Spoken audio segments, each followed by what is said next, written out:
Oppo A16 ಮತ್ತು Oppo A54 ಒಳಗಡೆ mother board power key section exactly same ಇರುವಂತ ಕಾರಣಕ್ಕಾಗಿ ನಿಮ್ಮ ಈ ಎರಡು ಮಾಡೆಲ್ಗಳಲ್ಲಿ ಫೋನ್ ಅನ್ನ ಚಾರ್ಜಿಂಗ್ ಹಾಕಿದ ಕೂಡಲೇ ಆಟೋಮೆಟಿಕ್ ಏನಾದರೂ ಫೋನ್ ಆನ್ ಆಗ್ತಾ ಇದ್ರೆ ಅಂದ್ರೆ ಆಟೋಮೆಟಿಕ್ ಫೋನ್ ರಿಬೂಟ್ ಆಗ್ತಾ ಇದ್ರೆ ಈ ಒಂದು ವಿಡಿಯೋದಲ್ಲಿ ಅದನ್ನ ಯಾವ ರೀತಿ ಫಿಕ್ಸ್ ಮಾಡೋಂತ ತಿಳ್ಕೊಳ್ಳೋಣ. ಹಾಯ್ ಸ್ನೇಹಿತರೆ, ಮತ್ತೊಂದು ಹೊಸ ವಿಡಿಯೋಗೆ ಸ್ವಾಗತ ಸುಸ್ವಾಗತ. ತುಂಬಾ ದಿನಗಳಾದ್ಮೇಲೆ ಮತ್ತೊಂದು ಬೋರ್ಡ್ ಡಯಾಗ್ರಾಮ್ ಅಲ್ಲಿ ಮತ್ತೊಂದು ವಿಡಿಯೋ ಮಾಡತ್ತೀನಿ. ವಿಡಿಯೋದಾಗ ಓಪೋ A16 ನನ್ನ ಹತ್ರ ಐತಿ. ಓಪೋ A16 ಮತ್ತು ಓಪೋ A54 ಒಳಗೆ ಮದರ್ ಬೋರ್ಡ್ ಎಕ್ಸಾಕ್ಟ್ಲಿ ಸೇಮ್ ಇರುವಂತ ಕಾರಣ power section key mother board CPU section ಮತ್ತು ಪವರ್ ಸೆಕ್ಷನ್ ಕೀ ಎರಡು ಸೇಮ್ ಇರ್ತದೆ. ಬಟ್ ನಾವೇನು ಪವರ್ ಆನ್ ಆಫ್ ಮಾಡ್ತೀವಿ, ಸೊ ಇದ್ರದ್ದು ಟ್ರ್ಯಾಕ್ ಏನೈತಿ ಸ್ವಲ್ಪ ಡಿಫ್ರೆಂಟ್ ಆಗೈತಿ. ಬಟ್ 99% ಎಕ್ಸಾಕ್ಟ್ಲಿ ಸೇಮ್ ಇರುತ್ತೆ ಎರಡು ಫೋನ್ ಒಳಗೆ. ಈ ಫೋನ್ ಒಳಗೆ ಚಾರ್ಜ್ ಖಾಲಿ ಆದಾಗ ನಾವು ಚಾರ್ಜಿಂಗ್ ಹಾಕ್ತೀವಿ. ಚಾರ್ಜಿಂಗ್ ಹಾಕಿದ್ಮೇಲೆ ಆಟೋಮೆಟಿಕ್ ಫೋನ್ ಆನ್ ಆಗಿಬಿಡ್ತದೆ. ಚಾರ್ಜಿಂಗ್ ಆಗೋ ತೋರಿಸಲ್ಲ, ಆಟೋಮೆಟಿಕ್ ಫೋನ್ ಆನ್ ಆಗಿ ವರ್ಕ್ ಆಗುತ್ತೆ, ಏನು ಪ್ರಾಬ್ಲಮ್ ಇರಲ್ಲ. ಬಟ್ ಫೋನ್ ಚಾರ್ಜಿಂಗ್ ಹಾಕಿದ್ಮೇಲೆ ಆಟೋಮೆಟಿಕ್ ಫೋನ್ ಆನ್ ಆಗುತ್ತೆ. ನೀವು ಪವರ್ ಕೀ ಚೇಂಜ್ ಮಾಡಿದ್ರು ಏನು ಆನ್ ಆಫ್ ಪತ್ತಾ ಇರ್ತದೆ ಪವರ್ ಕೀ ಆನ್ ಆಫ್ ಮಾಡೋದು. ಸೊ ಇದನ್ನು ಚೇಂಜ್ ಮಾಡಿದ್ರು ಕೂಡ ಏನು ಫರಕ್ ಬೀಳಂಗಿಲ್ಲ. ಫೋನ್ ಚಾರ್ಜ್ ಹಾಕಿದ ಕೂಡಲೇ ಚಾರ್ಜ್ ಖಾಲಿ ಆದಾಗ ಆಟೋಮೆಟಿಕ್ ಫೋನ್ ಆನ್ ಆಗಿಬಿಡ್ತದೆ.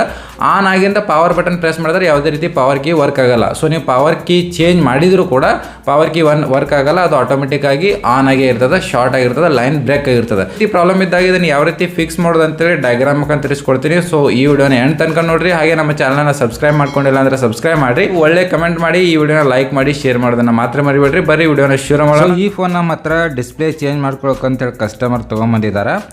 ಸೊ ಈ ಫೋನ್ ಒಳಗಡೆ ಡಿಸ್ಪ್ಲೇನೂ ಚೇಂಜ್ ಮಾಡಬೇಕು. ಮುಂಚೆ ಇದ್ರೊಳಗಡೆ ಪವರ್ ಬಟನ್ ಆನ್ ಆಗ್ತಾ ಇಲ್ಲ.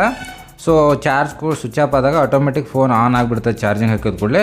ಆ್ಯಂಡ್ ನಾ ಸ್ಕ್ರೀನ್ ಏನೈತಿ ಡಬಲ್ ಟ್ಯಾಪ್ ಮಾಡಿ ಯೂಸ್ ಮಾಡ್ತೀನಿ. ಪವರ್ ಬಟನ್ ನಮ್ಮದು ವರ್ಕ್ ಆಗ್ತಿಲ್ಲ ಅಂತೇಳಿ ಕಸ್ಟಮರು ತೊಗೊಂಬಂದರು.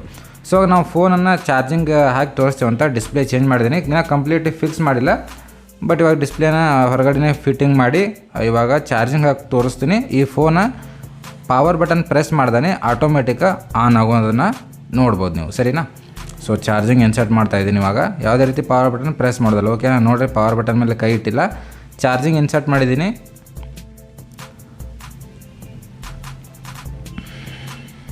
ನೋಡ್ಬೋದು ಸ್ನೇಹಿತರೆ, ಚಾರ್ಜಿಂಗ್ ಇನ್ಸರ್ಟ್ ಮಾಡಿದ್ದೀನಿ. ಫೋನ್ ನಮ್ಮದು ಆಟೋಮೆಟಿಕ್ ಆನ್ ಆಗಿಬಿಡ್ತು. ಪವರ್ ಬಟನ್ ಪ್ರೆಸ್ ಮಾಡ್ದೇ ಫೋನ್ ನಮ್ಮದು ಆಟೋಮೆಟಿಕಲಿ ಆನ್ ಆಗಿಬಿಡ್ತು. ಫೋನ್ ಆನ್ ಆಗುತ್ತೆ. ಆನ್ ಆದಮೇಲೆ ಟಚ್ ಕೂಡ ವರ್ಕ್ ಆಗುತ್ತೆ, ಎಲ್ಲ ಪ್ರಾಪರ್ ಇರ್ತದೆ. ನೋಡಿರಿ, ಇವಾಗ ನಾನು ಇನ್ನೊಂದು ಸಲ ಬ್ಯಾಟ್ರಿನೇ ಪ್ಲಗ್ ಔಟ್ ಮಾಡಿ ಪ್ಲಗ್ ಇನ್ ಮಾಡಿದ್ದೀನಿ. ಇವಾಗ ಇನ್ನೊಂದು ಸಲ ಚಾರ್ಜಿಂಗ್ ನಾನು ಹಾಕ್ತೀನಿ. ಇವಾಗ ನೋಡಿರಿ, ಈ ಫೋನ್ ಒಳಗೆ ಯಾವುದೇ ರೀತಿ ಚಾರ್ಜ್ ಇಲ್ಲ. ಸೊ ಅದು ಆನ್ ಆಗ್ತಾ ಇಲ್ಲ, ಸರಿನಾ? ಇವಾಗ ನಾನು ಚಾರ್ಜ್ ಹಾಕ್ತೀನಿ, ಆಟೋಮೆಟಿಕ್ ಆನ್ ಆಗಿಬಿಡ್ತದೆ.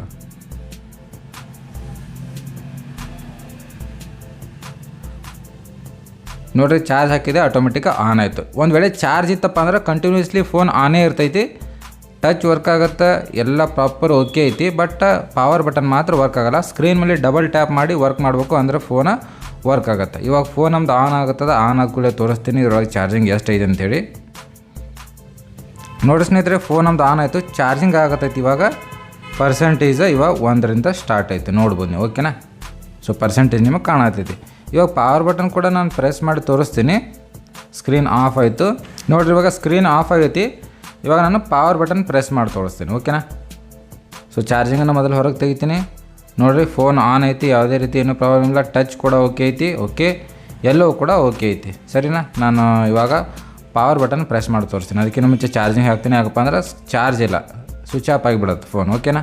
ಸೊ ಚಾರ್ಜಿಂಗ್ ಆಗುತ್ತೆ. ಇವಾಗ ಪವರ್ ಬಟನ್ ಪ್ರೆಸ್ ಮಾಡ್ತೀನಿ. ಅದಕ್ಕೆ ಮುಂಚೆ ಮದರ್ ಬೋರ್ಡ್ ಮೇಲೆ ಪ್ರೆಸ್ ಮಾಡ್ತೀನಿ, ಯಾಕಂದ್ರೆ ಕೆಳಗಡೆ ಒಂದೊಂದು ಸಲ ಸ್ಟ್ರಿಪ್ ಹತ್ತಿರಂಗಿಲ್ಲ. ಸೊ ನೋಡಿರಿ, ಇವಾಗ ಮದರ್ ಬೋರ್ಡ್ ಕೆಳಗಡೆ ಪ್ರೆಸ್ ಮಾಡಿ ಚಾರ್ಜಿಂಗ್ ಪವರ್ ಬಟನ್ ಪ್ರೆಸ್ ಮಾಡ್ತಾಯಿದ್ದೀನಿ. ಯಾವುದೇ ರೀತಿ ಬಟನ್ ನಮ್ಮದು ವರ್ಕ್ ಆಗುತ್ತಿಲ್ಲ, ಓಕೆನಾ? ಸೊ ನಾನು ನಿಮ್ಮ ಕೆಳಗಡೆ ಸ್ಟ್ರಿಪ್ ಕೂಡ ತೋರಿಸ್ತೀನಿ ಅಂತ, ಏನರ ಪ್ರಾಬ್ಲಮ್ ಆಗಿದೆ ಅಂತ ಹೇಳಿಕ್ಸಿಂದ. ಆ್ಯಂಡ್ ಅದರ ಕೆಳಗಡೆ ಇರುವಂಥ ಪಿನ್ ಮೇಲೂ ಕೂಡ ಡೈರೆಕ್ಟ್ ಮಾಡಿ ತೋರಿಸ್ತೀನಿ ಅಂತ, ಪವರ್ ಬಟನ್ ಕೀ ಏನೋ ಪ್ರಾಬ್ಲಮ್ ಆಗಿರ್ಬೋದು ಅಂತ ಹೇಳಿಕ್ಸಿಂದ, ಓಕೆನಾ? ಕೆಲವೊಂದು ಸಲ ಏನಾಗಿರ್ತದೆ, ಇದು ಆನ್ ಆಫ್ ಮಾಡುವಂಥ ಸ್ಟ್ರಿಪ್ಪಲ್ಲಿ ಪ್ರಾಬ್ಲಮ್ ಇದ್ದರೂ ಕೂಡ ನಮ್ಮದು ಪವರ್ ಬಟನ್ ವರ್ಕ್ ಆಗೋಲ್ಲ. ಸೊ ನಾನೇನು ಮಾಡ್ತೀನಿ, ಸೊ ಒಳಗಡೆ ಇರುವಂಥ ಪಿನ್ ಮೇಲೆ ಡೈರೆಕ್ಟಾಗಿ ಪ್ಲಗಿನ್ ಮಾಡಿ ನೋಡುವ, ಓಕೆನಾ? ಇಲ್ಲೇ ಅದ ನೋಡಿರಿ, ಆನ್ ಆಫ್ ಮಾಡುವಂಥ 2 ಕೀಗಳು. ಸೊ ಈ ಕೀಗಳನ್ನು ಚೆಕ್ ಮಾಡೋಣ ಮಲ್ಟಿಮೀಟ್ರಿಂದ. ಇದರೊಳಗಡೆ ರೀಡಿಂಗ್ ಬರ್ತಾ ಇದೆಯೋ ಇಲ್ಲೋ ಅಂತ ಗ್ರೌಂಡ್ ರೀಡಿಂಗ್ ಚೆಕ್ ಮಾಡೋಣ, ಓಕೆನಾ? ಸೊ 2 ಇರ್ತಾವೆ, ಒಂದು ಪಾಸಿಟಿವ್ ಒಂದು ನೆಗೆಟಿವ್. ಸೊ ಆಗ ನಾನು ಮಲ್ಟಿಮೀಟ್ರಲ್ಲಿ ಬೀಪ್ ರೇಂಜಿಗೆ ಸೆಟ್ ಮಾಡಿದ್ದೀನಿ. ಅಂದರೆ GR ವ್ಯಾಲ್ಯೂ ಚೆಕ್ ಮಾಡೋದಕ್ಕೆ ಏನು ಟೆಸ್ಟ್ ಮಾಡ್ತೀವಿ. ಸೊ ರೆಡ್ ಪ್ರಾಪನ್ನು ಗ್ರೌಂಡ್ ಮಾಡಿ ಬ್ಲ್ಯಾಕ್ ಪ್ರಾಪನ್ನು ಚೆಕ್ ಮಾಡ್ತಾಯಿದ್ದೀನಿ. ಸೊ ನೋಡಿರಿ, ಒಂದು ಪಾಯಿಂಟ್ ಏನೈತಿ, ಗ್ರೌಂಡ್ ರೀಡಿಂಗ್ ಓಕೆ ಐತಿ, ಅಂದರೆ ಬೀಪ್ ವ್ಯಾಲ್ಯೂ ಬರಾಕತ್ತೈತಿ. ಇಟ್ ಮೀನ್ಸ್ ಒಂದು ಗ್ರೌಂಡ್, ಅಂದರೆ ಇದು ನೆಗೆಟಿವ್ ಪಾಯಿಂಟ್. ಸೊ ಎರಡನ್ನೂ ಕೂಡ ನಿಮ್ಗೆ ತೋರಿಸ್ಲಿಕ್ಕೆ ಟ್ರೈ ಮಾಡ್ತೀನಿ, ಓಕೆ? ಇವಾಗ ನೋಡಿರಿ, ಒಂದು ಪಾಯಿಂಟ್ ಗ್ರೌಂಡ್ ರೀಡಿಂಗ್, ಯಾವುದು ಮೇಲ್ಗಡೆ ಇರುವಂಥದ್ದು ಸ್ಕ್ರೂ ಏನು ಟೈಟ್ ಆಗುತ್ತಲ್ಲ ಆ ಕಡೆ ಸೈಡ ಗ್ರೌಂಡ್ ಪಾಯಿಂಟ್ ರೀಡಿಂಗ್ ಬರ್ತಾಯಿದೆ 0. ಓಕೆ, ಸೊ ಇನ್ನೊಂದು ಕಡೆ ಇರುವಂಥದ್ದು ಇದು ನಮ್ಗೆ GR ವ್ಯಾಲ್ಯೂ ಚೆಕ್ ಮಾಡ್ಬೇಕು. ಅಂದರೆ ಇದರೊಳಗಡೆ ನಮ್ಗೆ ರೀಡಿಂಗ್ ಬರ್ಬೇಕು. ಎಷ್ಟು ಬರಬೇಕು? 300 to 400. ಇವಾಗ ನೋಡಿರಿ 0 ಓಕೆ ಐತಿ, ನೆಗೆಟಿವ್ ಪಾಯಿಂಟ್ ಪಾಸಿಟಿವ್ ಪಾಯಿಂಟ್ ಮೇಲೆ ಯಾವುದೇ ರೀತಿ ರೀಡಿಂಗ್ ಇಲ್ಲ. ಓಕೆನಾ, ನಾನು ಇನ್ನೊಂದು ಸಲ ಜೂಮ್ ಮಾಡಿ ತೋರಿಸ್ತೀನಿ ನಿಮ್ಗೆ. ಒಂದು ಪಾಯಿಂಟನ್ನು ಪಾಸಿಟಿವ್ ಇಟ್ಟಿನಿ, ಇನ್ನೊಂದು ಪಾಯಿಂಟನ್ನು ನೆಗೆಟಿವ್. ಸೊ ನೆಗೆಟಿವ್ ಮೇಲೆ ನೋಡಿರಿ 0 ಗ್ರೌಂಡ್ ರೀಡಿಂಗ್ ಬರ್ತಾ ಇದೆ, ಬಟ್ ವ್ಯಾಲ್ಯೂ ಯಾವುದೇ ರೀತಿ ಬರ್ತಾ ಇಲ್ಲ. ಅಂದರೆ ಪಾಸಿಟಿವ್ ಸಪ್ಲೈ ಮೇಲೆ ಯಾವುದೇ ರೀತಿ ವ್ಯಾಲ್ಯೂ ಬರ್ತಾ ಇಲ್ಲ. ಸೊ ಇದನ್ನು ಯಾವ ರೀತಿ ಫಿಕ್ಸ್ ಮಾಡೋದು ಅಂತ ನೋಡೋಣ, ಸರಿನಾ? ಅಂದರೆ ನಮ್ಮದು ಪವರ್ ಕೀ ಸ್ಟ್ರಿಪ್ ಏನೈತಿ ಆನ್ ಆಫ್ ಮಾಡೋವಂಥದ್ದು ಅದು ಓಕೆ ಐತಿ, ಬಟ್ ಈ ಮದರ್ ಬೋರ್ಡಲ್ಲಿ ಪ್ಲಸ್ ಪಾಯಿಂಟಲ್ಲಿ ನಾವೇನು ಆನ್ ಆಫ್ ಮಾಡ್ತೀವಿ ಆ ಪ್ಲಸ್ ಪಾಯಿಂಟಲ್ಲಿ GR ವ್ಯಾಲ್ಯೂ ಬರ್ತಾ ಇಲ್ಲ. ಅಂದರೆ ಅದರದ್ದು ಟ್ರ್ಯಾಕ್ ಡಿಸ್ಕನೆಕ್ಟ್ ಆಗಿರುವಂಥದ್ದು. ಸೊ ಪಟ ಏನು ಮಾಡೋಣ, ಸೊ ಈ ಕಡೆ ಸೆಕ್ಷನ್ ಏನೈತಿ ಕಟ್ ಮಾಡಿಬಿಡೋಣ. ಯಾಕಪ್ಪ ಅಂದರೆ ಇದ್ರದ್ದು ಡಯಾಗ್ರಾಮ್ ನಾನು ಸ್ಕೆಮ್ಯಾಟಿಕ್ ನೋಡಿದ ಪ್ರಕಾರ ಇಲ್ಲೇ ಹೋಗಿರೋದು. ಇವಾಗ ಫಟಾಫಟ ಇದನ್ನು ಕಟ್ ಮಾಡ್ತೀನಿ ಅಂತ.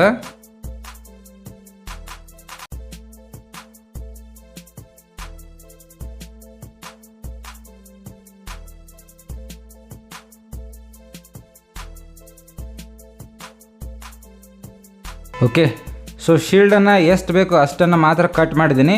ಸೊ ಕಂಪ್ಲೀಟ್ ಶೀಲ್ಡನ್ನೇ ರಿಮೂವ್ ಮಾಡ್ತೀನಿ ಅಂತಂದ್ರೆ ಸೊ ನನಗೆ ಯಾಕೋ ಯೂಸ್ಲೆಸ್ ಅನ್ನಿಸ್ತದೆ ಆ ಒಂದು ಕೆಲಸ. ಯಾಕಪ್ಪ ಅಂದ್ರೆ ಅಲ್ಲಿ ಇರುವಂಥ ಕೆಲಸನೇ ಅಲ್ಲ ನಮ್ಮದಲ್ಲಿ. ಎಷ್ಟು ಕೆಲಸ ಐತಿ ಯಾವ ಒಂದು ಸೆಕ್ಷನ್ದಾಗ ನಮ್ಗೆ ಯೂಸ್ ಐತಿ ಅಷ್ಟನ್ನು ಮಾತ್ರ ರಿಮೂವ್ ಮಾಡಿದ್ದೀನಿ. ಓಕೆ, ಪಾಸಿಟಿವ್ ಕನೆಕ್ಷನ್ ಸಪ್ಲೈ ನೋಡಿರಿ ಈ ರೀತಿ ಇಲ್ಲಿಂದ ಈ ಕೆಪಾಸಿಟರ್ನ ನೋಡಿರಿ ಕೌಂಟ್ ಮಾಡಿರಿ. ಈ ಕೆಪಾಸಿಟರ್ನಿಂದ 2 ರೆಸಿಸ್ಟೆನ್ಸ್ ಅದಾವೆ. ಸೊ ರೆಸಿಸ್ಟೆನ್ಸ್ನ ರೈಟ್ ಸೈಡಲ್ಲಿರುವಂಥದ್ದು ಪಾಸಿಟಿವ್ ಕನೆಕ್ಷನ್ನ. ಸೊ ಇವಾಗ ಅಲ್ಲಿ ನಾವು GR ವ್ಯಾಲ್ಯೂವನ್ನು ಚೆಕ್ ಮಾಡೋಣ. ಅಂದರೆ ಆ ರೆಸಿಸ್ಟೆನ್ಸ್ ಮೇಲೆ ರೀಡಿಂಗ್ ಬರ್ತಾ ಇದೆಯಲ್ಲ ಅಂತ ನೋಡೋಣ. ಓಕೆನಾ, ಸೊ ಮಲ್ಟಿಮೀಟರ್ನ ತೊಗೊಂಡಿದ್ದೀನಿ. ಸೊ ಅಲ್ಲಿಂದ ಸೀದಾ ಲೈನ್ ಎಲ್ಲಿ ಹೋಗಿರ್ತದೆ, ನಮ್ಮದು CPU ಒಳಗೆ ಹೋಗಿರ್ತದೆ. ಓಕೆನಾ, ಒಂದು ಲೈನ್ CPU ಒಳಗೆ, ಒಂದು ಲೈನ ಪವರ್ ಸೆಕ್ಷನ್ ಒಳಗೆ ಹೋಗಿರ್ತದೆ, ಪವರ್ ಕೀ ಒಳಗೆ power IC. So power IC CPU at the same time signal ಸಿಕ್ಕಾಗ ಫೋನ್ ನಮ್ಮದು ಆನ್ ಆಗುತ್ತೆ. ಸೊ ಒಂದು ಸಪ್ಲೈ ಪವರ್ ಬಟನ್ ಪ್ರೆಸ್ ಮಾಡಿದ ಕೂಡಲೇ ಪವರ್ IC ಹೋಗುತ್ತೆ. ಪವರ್ ICಯಿಂದ at the same time return line ಬಂದು CPU ಹೋಗುತ್ತೆ. CPU ಕೂಡ at the same time on ಆಗುತ್ತೆ. ಸೊ ಎರಡೂ ಲೈನ್ ಕೂಡ CPU ಒಳಗೆ ಹೋಗಿರ್ತಾವೆ. ಒಂದು ಲೈನ ಪವರ್ ಕೀ, ಒಂದು ಲೈನ CPU. ಸೊ ನೋಡಿರಿ GR ವ್ಯಾಲ್ಯೂ ಚೆಕ್ ಮಾಡತ್ತೀನಿ, ಪಾಸಿಟಿವ್ ಮೇಲೆ ಯಾವುದೇ ರೀತಿ ಇಲ್ಲ. ಸೊ ಇವಾಗ ಅಲ್ಲಿ ಏನು 2 ರೆಸಿಸ್ಟೆನ್ಸ್ ತೋರಿಸಿದೆ ಅದ್ರ ಮೇಲೆ GR ವ್ಯಾಲ್ಯೂ ಚೆಕ್ ಮಾಡ್ತೀನಿ. ಸೊ ಓಕೆ, ಕನೆಕ್ಟ್ ಮಾಡ್ತಾಯಿದ್ದೀನಿ. ಮಲ್ಟಿಮೀಟ್ರದ್ದು GR ಚೆಕ್ ಮಾಡುವಂಥ ಪಾಯಿಂಟ್ ಏನೈತಿ ಸ್ವಲ್ಪ ದೊಡ್ಡದೈತಿ. ಸೊ ಅಲ್ಲಿ ಸರಿಯಾಗಿ ಟಚ್ ಆಗತ್ತಿಲ್ಲ. ಸೊ ಪ್ರಾಪರಾಗಿ ಚೆಕ್ ಮಾಡೋಮಂತ. ಓಕೆ, ರೀಡಿಂಗ್ ಬಂದು ಹೋಗತೈತಿ. ಇಟ್ ಮೀನ್ಸ್ ನಾನು ಸರಿಯಾಗಿ ಅದ್ರ ಮೇಲೆ ಟಚ್ ಮಾಡಾಯ್ತಿಲ್ಲ. ಓಕೆ, ನೋಡ್ಬೋದು 340. ನಾನು ಆಗಲೇ ಹೇಳಿದಾಗ 300 ಮೇಲೆ ರೀಡಿಂಗ್ ಇರಬೇಕಂತ. ಸೊ ಆ 300 ಪ್ಲಸ್ ರೀಡಿಂಗ್ ಬರಾಗತ್ತೈತಿ. ನೋಡ್ಬೋದು 340 ರೀಡಿಂಗ್ ಬರಾಗತ್ತೈತಿ. ಸೊ ಪ್ರಾಬ್ಲಮ ಏನೂ ಇಲ್ಲ. ಪ್ರಾಬ್ಲಮ್ ಎಲ್ಲಿ ಏನೂ ಇಲ್ಲಪ್ಪ ಅಂತಂದ್ರೆ CPU ಮತ್ತು ಪವರ್ ICಯನ್ನು ರಿಮೂವ್ ಮಾಡುವಂಥ ಯಾವುದೇ ಪ್ರಾಬ್ಲಮ್ ನಮ್ಮದು ಇಲ್ಲ. ಸೊ ಎಲ್ಲಿ ಕಟ್ಟಾಗ್ಯದ ಲೈನಪ್ಪ ಅಂತಂದ್ರೆ ಏನು ಪ್ಲಸ್ ಪಾಯಿಂಟ್ ಐತಿ ಅಲ್ಲಿಂದ ನಾನು ಇವಾಗ ಜಂಪರ್ ಹಾಕಿ ತೋರಿಸ್ತೀನಿ, ನೋಡ್ಬೋದು.